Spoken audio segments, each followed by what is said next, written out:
Olá, boa noite. Boa noite. Clima de paz. Chefes dos 3 poderes se reúnem no Palácio do Itamaraty. É o primeiro encontro após troca de farpas devido à operação que prendeu policiais legislativos. Ministério Público Federal denuncia Antônio Palocci. O ex-ministro é acusado de receber propina da Odebrecht.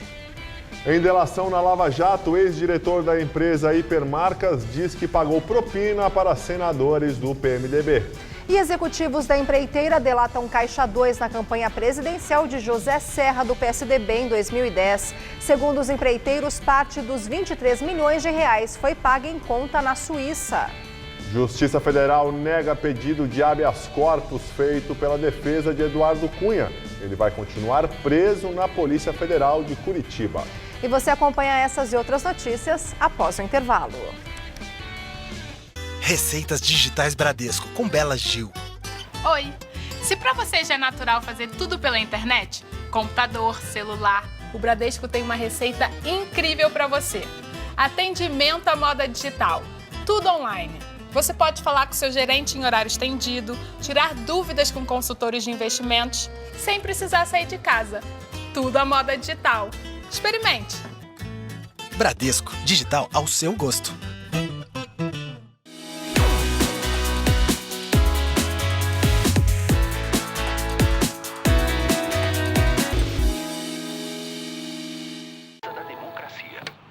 A eleição tá aí, né? Será que essa urna é mesmo segura? Bah, claro que sim, pai.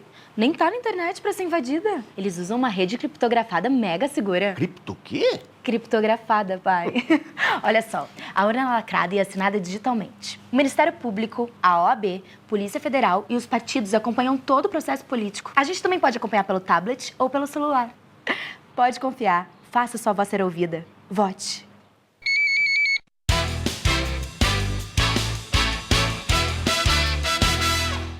Quem tem paixão por comunicação sabe muito bem qual faculdade escolher. Aquela que prioriza a formação ética e humanística, sem deixar de lado vivência e experiência. Porque não basta estar preparado para o mercado. É preciso estar pronto para a vida. Se você quer se formar e transformar o mundo, faça Casper Libero. Vestibular 2017. Inscrições abertas. Faculdade Casper Libero. Paixão por comunicação. No Todo Seu de hoje, Zé Armando Vanucci revela os principais acontecimentos dos bastidores da TV. Quer fazer novela? Faça antes ou faça depois. E no musical, a nova geração da verdadeira música popular do nosso país. As garças dão meia volta e sentam na beira da praia. E o Todo Seu é hoje, 10h30 da noite. Eu vou estar aqui te esperando como sempre. Pode vir.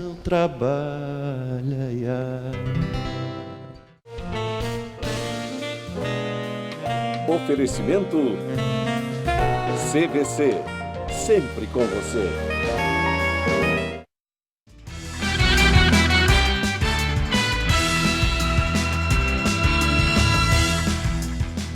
Quando uma onda de frio tomou São Paulo há alguns meses, a prefeitura baixou uma norma e determinou que não fossem retirados cobertores ou pertences de moradores de rua.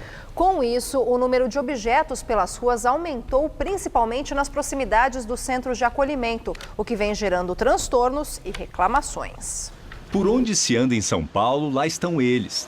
Nas calçadas, enrolados em cobertores, nos abrigos de lona e até em barracas de camping. Em 15 anos, o número de moradores de rua na cidade de São Paulo só aumentou. Os dados são da FIPE, a Fundação Instituto de Pesquisas Econômicas. No ano de 2000, eram 8.700 pessoas vivendo em situação de rua. Até 2015, esse número praticamente dobrou. Eram 16 mil pessoas vivendo, principalmente, aqui no centro da cidade. Em junho deste ano, um morador de rua morreu em plena Avenida Paulista. A suspeita da polícia era de que a morte poderia ter sido causada pelo frio. A situação levou a prefeitura a baixar um decreto que proíbe as equipes de zeladoria de recolher e destruir os pertences dos moradores de rua. O resultado é que tudo fica espalhado pela cidade. E nem os equipamentos da prefeitura escapam. Neste centro de acolhimento no Carandiru, na Zona Norte, o lixo se acumula bem em frente à instituição. É muita bagunça, na porta da minha casa virou um ponto de uso de drogas. Valéria é moradora da região e fez a denúncia para o jornalismo da TV Gazeta pelo Gazap. Você acolhe e se ele tem problemas sociais, você tem que trazer a cidadania para ele. E essa situação desse lixo, do uso de drogas em frente a uma instituição pública, não demonstra esse trabalho. A Secretaria Municipal de Assistência e Desenvolvimento Social afirma que atua diariamente em todas as regiões da cidade, abordando e encaminhando os moradores em situação de rua para os serviços especializados. Na verdade, a rua ela é muito atrativa, né? Ela tem tudo, ele consegue tudo na rua. Eu consigo um cobertor, eu consigo uma comida, não tenho hora para acordar, não tenho hora para sair. Há 2 meses da posse, a assessoria do prefeito eleito, João Dória, disse que vai melhorar a qualidade dos abrigos e estuda ampliar o programa de aluguéis sociais. Em nota, as subprefeituras da Sé, Moca e Vila Maria Vila Guilherme afirmam que fazem o serviço de varrição e coleta do lixo pelo menos uma vez ao dia ou sempre que constatada a necessidade no entorno dos locais mostrados na reportagem. A Secretaria da Segurança Pública informa que a Polícia Militar faz patrulhamento nas regiões ao redor dos centros de acolhida e que de janeiro a setembro desse ano foram apreendidas 79 armas de fogo e mais de 1.700 pessoas foram detidas em flagrante praticando crimes nas proximidades dos centros. Hoje faz 8 dias que 5 jovens desapareceram no caminho da Zona Leste para um sítio em Ribeirão Pires, na Grande São Paulo. Os familiares acreditam que a PM está envolvida no caso. As fotos dos 4 jovens, que têm entre 16 e 19 anos, foram incluídas na página da internet de pessoas desaparecidas da Polícia Civil. Jonathan Moreira Ferreira, Kaique Machado Silva, César Gomes Silva e Robson Fernando Donato de Paula, que é cadeirante. Além deles, um adulto também está sumido. Jones Ferreira Januário, de 30 anos, dirigia o carro em que todos estavam. A gente suspeita de polícia, né? Porque todos tinham passagem pela polícia. Pode ter sido vingança, é isso? Não, vingança não.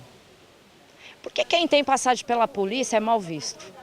A suspeita das famílias é reforçada por uma mensagem de áudio que teria sido enviada por meio do WhatsApp por um dos jovens a uma adolescente amiga dele, na qual ele sugere que o carro teria sido parado numa blitz.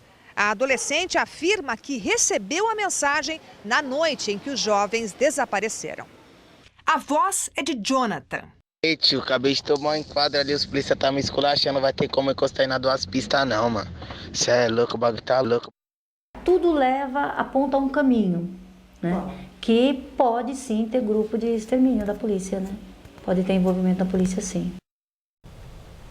A Polícia Civil informou que foi instaurado o procedimento de investigação de desaparecimento. O caso está no DHPP. O carro usado pelos jovens foi periciado e as famílias foram ouvidas. Como uma abordagem da PM foi citada por um parente das vítimas, a Corregedoria da Polícia Militar também acompanha a investigação. Ministério Público denuncia o ex-ministro Antônio Palocci por corrupção e lavagem de dinheiro. Antônio Palocci está preso na carceragem da Polícia Federal em Curitiba desde o dia 26 de setembro. Para o Ministério Público Federal, o ex-ministro dos governos Lula e Dilma teria sido beneficiado com propinas pagas pela Odebrecht. De acordo com as investigações, a empreiteira teria pago 128 milhões de reais em troca de vantagens junto ao governo federal, que iriam desde a interferência em licitações da Petrobras até medidas que trariam benefícios fiscais à construtora. Parte do dinheiro teria sido repassado ao PT. Além de Palocci, foram denunciadas 14 pessoas, entre elas seu ex-braço direito, Branislav Contic, o empreiteiro Marcelo Odebrecht, o casal de publicitários João Santana e Mônica Moura, o ex-tesoureiro do PT, João Vacari Neto, e o ex-diretor da Petrobras, Renato Duque. Ministro do Supremo Tribunal Federal, Teori Zavascki, autoriza a abertura de inquérito para apurar o envolvimento do deputado federal Zeca Dirceu, do PT, com fatos relacionados à Operação Lava Jato. Zeca é filho do ex-ministro José Dirceu. A investigação está em segredo de justiça, mas há suspeita de lavagem de dinheiro. No ano passado, em delação premiada, o dono da UTC Engenharia, Ricardo Pessoa, declarou ter doado R$100 mil ao deputado nas eleições de 2010, a pedido de José Dirceu. Com um novo inquérito, 28 deputados federais e 13 senadores são alvos de investigações no âmbito da Lava Jato. Zeca Dirceu nega qualquer irregularidade. Chefes dos 3 poderes se reúnem para discutir segurança pública. Foi o primeiro encontro entre o presidente do Senado, Renan Calheiros, do PMDB, e a presidente do Supremo Tribunal Federal, Carmen Lúcia, depois da polêmica gerada pela Operação Metis, que prendeu integrantes da Polícia do Senado. Ontem, por telefone, Renan pediu desculpas a Carmen Lúcia por críticas feitas ao juiz de primeira instância que autorizou a ação da Polícia Federal no Congresso. Ele chegou a chamá-lo de juizeco. Depois do encontro de cerca de 4 horas, Renan elogiou Carmen Lúcia. Aproveitei a oportunidade para dizer que eu tenho, assim, muito orgulho, é um orgulho que vou levar para a minha vida de ser presidente do Congresso Nacional no exato momento em que a presidente Carmen Lúcia é presidente do Supremo Tribunal Federal. Ela é, sem dúvida nenhuma, o exemplo do caráter que nós precisamos que identifique o povo brasileiro. Na reunião no Palácio do Itamaraty também estiveram presentes o presidente da Câmara, Rodrigo Maia, do DEM, o procurador-geral da República, Rodrigo Janot, os ministros da Defesa, Raul Jungmann, das Relações Exteriores, José Serra, do Gabinete de Segurança Institucional, Sérgio Etgoyen, o diretor da Polícia Federal, Leandro Daiello, o presidente da OAB, Cláudio Lamáquia, e comandantes da Marinha, Aeronáutica e do Exército. O presidente Michel Temer falou do tom do encontro e disse que, periodicamente, serão feitas reuniões como a de hoje. Clima de harmonia absoluta e de responsabilidade. Todos eles, todos nós, aliás, voltados para esse tema que preocupa o Estado brasileiro. Isto vai importar em reuniões posteriores que faremos com governadores de Estado, faremos com secretários da Segurança Pública para tratar desse tema, particularmente do sistema penitenciário. O ministro da Defesa, Raul Jungmann, afirmou que serão organizados grupos de trabalho que devem ser coordenados pelo Procurador-Geral da República, Rodrigo Janot. Nós temos propostas no âmbito do Legislativo, do Judiciário, do Executivo e da Procuradoria-Geral da República, abrangendo temas como drogas, armas, fronteiras, crimes, processos, Código Penal e assim por diante. Uma auditoria interna feita pela Dersa, empresa de desenvolvimento rodoviário controlada pelo governo de Geraldo Alckmin do PSDB, constatou pagamentos irregulares no valor de R$6.200.000 no programa de reassentamento de famílias nas obras de extensão da Avenida Jacu Pêssego, no limite entre São Paulo e Mauá. A obra foi concluída em novembro de 2012 ao custo de R$2.900.000.000. O levantamento traz que pouco mais de 1.700 pessoas receberam indenizações indevidas em valores que variam de R$1.300 a R$11.000 nas desocupações feitas pela Dersa entre 2009 e 2010. O programa de reassentamento indeniza moradores de favelas e loteamentos clandestinos do eixo das obras com dinheiro ou moradias da CDHU. A Dersa não localizou nenhum laudo ou relatório socioeconômico desses beneficiados. A suspeita é de que cadastros fictícios tenham sido usados para desviar dinheiro. Esta é a terceira fraude comprovada pela própria empresa envolvendo pagamentos a reassentados. Em julho de 2015, uma primeira auditoria já havia constatado que uma ex-funcionária responsável pelo programa havia fraudado 16 cadastros e desviado quase R$1 milhão.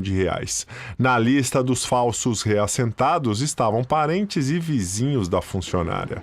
Com a conclusão da nova auditoria, a Dersa já detectou fraude de R$7,5 milhões nos reassentamentos. Executivos da Odebrecht dizem em delação que fizeram pagamentos ao Caixa 2 da campanha de José Serra em 2010. A denúncia foi publicada no jornal Folha de São Paulo. Segundo o jornal, o ministro de Relações Exteriores, José Serra, do PSDB, foi delatado por Pedro Novis, ex-presidente da Odebrecht e atual membro do Conselho Administrativo do grupo. Ele comandou a empresa de 2002 a 2009. E pelo diretor Carlos Armando Pascoal. Ele seria o nome que atuava no contato junto a políticos de São Paulo e na negociação de doações para campanhas eleitorais. Os dois integram o grupo da Odebrecht, que fechou acordo de delação premiada com a Justiça. O número de delações de funcionários da empreiteira pode chegar a 80. Entre eles, o ex-presidente Marcelo Odebrecht, o pai dele, Emílio Odebrecht, atual presidente do Conselho de Administração do grupo, e funcionários de escalões mais baixos. Segundo a Folha, a Odebrecht pagou 23 milhões de reais para a campanha de José Serra na eleição de 2010. O tucano perdeu a disputa para Dilma Rousseff. Na delação, os executivos disseram que parte do pagamento do Caixa 2 foi depositada em uma conta na Suíça e que os valores também serviriam para pagar despesas de outras campanhas do PSDB. O acerto do recurso no exterior teria sido feito pelo ex-deputado federal Ronaldo César Coelho, ex-PSDB e hoje no PSD. Ele integrou a coordenação política da campanha de Serra em 2010. Já no Brasil, o Caixa 2 teria sido negociado com o também ex-deputado federal Márcio Fortes, do PSDB do Rio. De acordo com os empreiteiros, o ministro de Relações Exteriores era apelidado de Careca e também de Vizinho, por ter morado próximo a Pedro Novis. Os delatores prometeram entregar extratos que comprovariam os depósitos no exterior para a campanha de Serra. Dados do Tribunal Superior Eleitoral apontam que a Odebrecht doou oficialmente, em 2010, 2 milhões e 400 mil reais para o Comitê Financeiro Nacional da campanha do PSDB à presidência da República. O acordo de delação premiada ainda precisa ser homologado pela Justiça.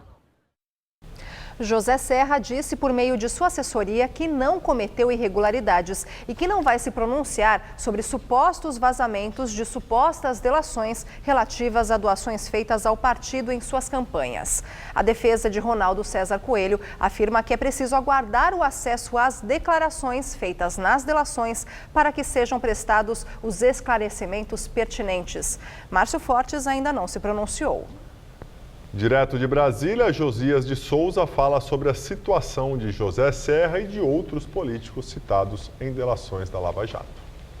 A Lava Jato já derreteu a presidência de Dilma e o PT. Levou para a cadeia gente graúda, oligarcas políticos e empresariais. Aos pouquinhos, passo a passo, a operação vai aproximando a faxina de toda a galeria de presidenciáveis da República.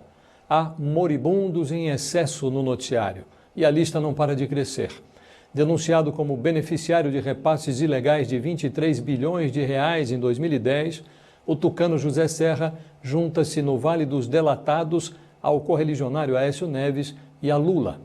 Impossível saber quem chegará vivo em 2018.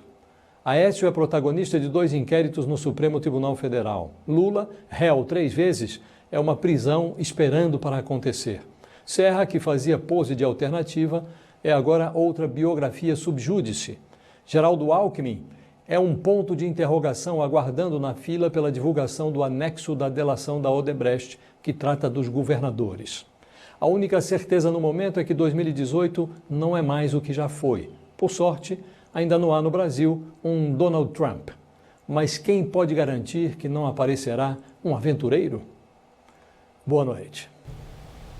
Na Lava Jato, o delator diz que pagou propina para financiar campanhas de senadores do PMDB. As informações são da revista Veja. A reportagem traz vídeos do depoimento de Nelson José de Mello, ex-diretor da empresa de produtos de saúde e bem-estar Hipermarcas, prestado ao Ministério Público Federal. Segundo Mello, o lobista Milton Lira, ligado ao presidente do Senado Renan Calheiros, do PMDB, usava sua influência para marcar reuniões entre empresários e parlamentares. Em troca, cobrava propina para campanhas de candidatos que o delator chamou de amigos políticos de Lira. Claro que era uma pessoa que tinha muito prestígio, assim, visivelmente respeitado por todos os senadores. Tá. Então, quando ele me pede o valor lá, isso fez sentido para mim sem saber para quem, que valia a pena. Ele só dizia, esses caras têm campanhas pela frente, eles ajudam suas bases, sem muitos detalhes. O ex-diretor da Hipermarcas diz que ao todo transferiu 26 milhões e 350 mil reais para empresas ligadas a Milton Lira ou indicadas por ele. Os valores teriam sido maquiados por contratos fictícios de prestação de serviços com nota fiscal. Segundo Nelson José de Mello, 5 milhões de reais foram destinados à campanha do senador Eunício de Oliveira, do PMDB, cotado para suceder Renan Calheiros na presidência do Congresso. Na época, ele era candidato ao governo do Ceará. Segundo a Veja, o senador nega as acusações. Essas conversas falaram, olha, especificamente você vai ser procurado por um emissor de uma pessoa que você conheceu, o senador Eunício Oliveira, que está em campanha para governador do Ceará, e ver o que você pode ajudar. De fato, eu fui procurado por um sobrinho do senador chamado Ricardo. A forma para não expor a companhia, e foi uma decisão minha, foi pagar as despesas de uma empresa que prestava serviço para a campanha, uma empresa de Salvador. Juíza nega pedido de Cláudia Cruz, mulher do ex-deputado Eduardo Cunha, de repatriar dinheiro que está fora do país. A jornalista recorreu à justiça após a Receita Federal negar sua participação no programa do governo federal de repatriação de recursos de brasileiros no exterior. A juíza Diana Maria Vanderlei da Silva, da Justiça Federal em Brasília, alegou que, pela lei, cônjuges de autoridades não podem ser beneficiados e ainda observou que o dinheiro para ser repatriado precisa ser lícito. E no caso de Cláudia Cruz, há indícios veementes de que os recursos são ilegais. Tribunal Regional Federal da 4ª Região, que fica em Porto Alegre, nega pedido de habeas corpus à defesa do ex-deputado Eduardo Cunha, do PMDB. O ex-presidente da Câmara foi preso no âmbito da Operação Lava Jato e está na sede da Polícia Federal de Curitiba. Hoje foi negada a liminar de concessão do habeas corpus, mas o mérito do pedido ainda deve ser julgado pelo tribunal. Os advogados de Cunha dizem que vão esperar esse julgamento para se pronunciar. E o juiz Sérgio Moro marcou as primeiras audiências no processo contra o ex-presidente Lula dentro da Operação Lava Jato. As audiências serão realizadas entre os dias 21 e 25 de novembro. Entre as testemunhas de acusação estão os ex-diretores da Petrobras, Paulo Roberto Costa e Nestor Cerveró, o ex-deputado Pedro Correia, o senador cassado Delcídio do Amaral, o doleiro Alberto Youssef e o lobista Fernando Baiano. Nesta ação penal, Lula é acusado pelo Ministério Público Federal de crimes de corrupção ativa, passiva e lavagem de dinheiro. Segundo os investigadores, o ex-presidente recebeu 3 milhões e 700 mil reais de propina da OAS através de vantagens indevidas pela reforma do triplex em Guarujá e pelo pagamento de despesas com o acervo presidencial. Também são réus neste processo o presidente do Instituto Lula, Paulo Okamoto, a mulher de Lula, Marisa Letícia, o ex-presidente da OAS, Léo Pinheiro, além de outros executivos da empreiteira. No despacho em que anunciou as datas das audiências, Sérgio Moro informou que negou o pedido da defesa de Lula para suspender ou cancelar o processo. Neste domingo, depois de amanhã, acontece o segundo turno das eleições municipais. Mais de 30 milhões de eleitores devem voltar às urnas. Em todo o Brasil, 57 cidades de 20 estados terão segundo turno para escolher o prefeito. 18 delas são capitais. São Paulo é o estado com o maior número de cidades com segundo turno. São 13, 7 delas na Grande São Paulo. Diadema, Guarulhos, Mauá, Osasco, Santo André, São Bernardo do Campo e Suzano. No interior, Bauru, Franca, Jundiaí, Ribeirão Preto e Sorocaba. E ainda Guarujá, no litoral. A conta de luz vai ficar mais cara de novo a partir de novembro. A Agência Nacional de Energia Elétrica informou que no próximo mês os consumidores voltarão a pagar a bandeira amarela, taxa que havia sido suspensa em abril. E o aumento se dá por causa da queda no armazenamento de água nos reservatórios das hidrelétricas e maior utilização de usinas térmicas para produzir energia. A cobrança passará a ser de R$ 1,50 para cada 100 kWh. E agora vamos ao comentário de economia com Vinícius Torres Freire. Em novembro, a gente vai pagar mais caro pela energia elétrica. De novo, sim. Não é lá grande coisa, R$ 1,50 a mais para cada 100 kWh mais que a gente consumir. Para quem consome 200 kW por hora, são mais R$ 3. O que mudou? Aumentou o risco de faltar eletricidade no norte e no nordeste do país, que está sofrendo com secas faz anos e deve sofrer ainda mais. Com seca, falta água nas usinas. Mais risco de se produzir menos energia lá, mais energia vai ter de sair daqui também. Como aumentou o risco, a energia começa a ficar mais cara para as empresas distribuidoras, as que levam a eletricidade até as nossas casas e empresas. Para compensar aos poucos esse aumento de custo, a gente paga um pouco mais caro pela energia. Isto é, o sistema de produção de energia entrou em bandeira amarela, de onde a gente tinha saído em abril. Na bandeira amarela, como a gente disse, a gente paga esses R$ 1,50 a mais a cada 100 kWh de consumo. Se aumentar o risco de produção de energia cair, a gente pode ir para a bandeira vermelha, paga R$ 4,50 a mais por cada 100 kWh a mais, como a gente pagava em janeiro deste ano. Vai acontecer isso? Não dá para saber. Quando esse problema vai melhorar de vez? Quando houver mais obras de produção e transmissão de energia. Como o setor elétrico ficou muito bagunçado pelo governo desde 2012, vai demorar para arrumar. Até lá, a gente vai ter de contar muito com a chuva. Boa noite. O governo do Paraná decidiu adiar por 10 dias a reintegração de posse de 25 escolas invadidas por estudantes em Curitiba. A decisão foi tomada em acordo com os estudantes e o Ministério Público. A Justiça emitiu ontem à noite a ordem de desocupação. À tarde, os estudantes propuseram sair de 24 escolas, mas manter a invasão no Colégio Estadual do Paraná. O governador Beto Richa, do PSDB, aceitou o acordo. E a frente fria já se afastou, mas agora uma nova massa de ar seco de origem polar trouxe um frio atípico para essa época do ano aqui em São Paulo. Neste momento faz 15 graus na capital paulista, então vamos ver como fica o tempo neste final de semana.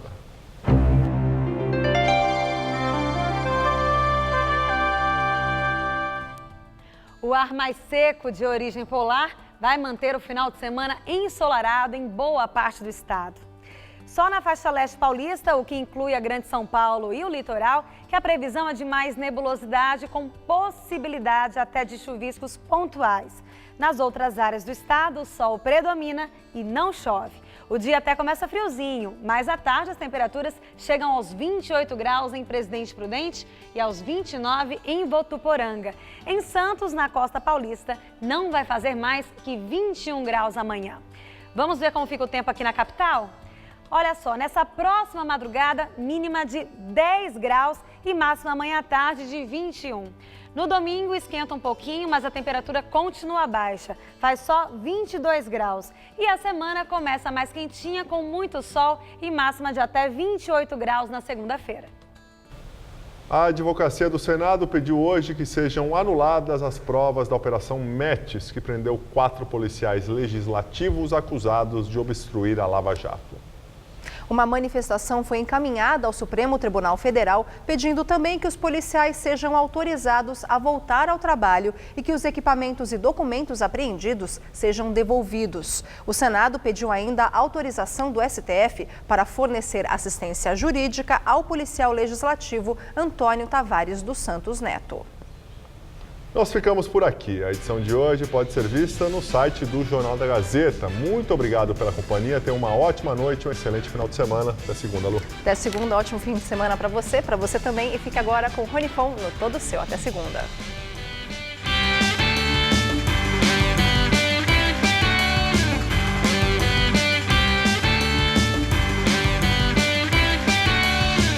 Tudo sobre o clássico Santos e Palmeiras você confere no Mesa Redonda, neste domingo, 9 da noite. Assista agora, Todo Seu.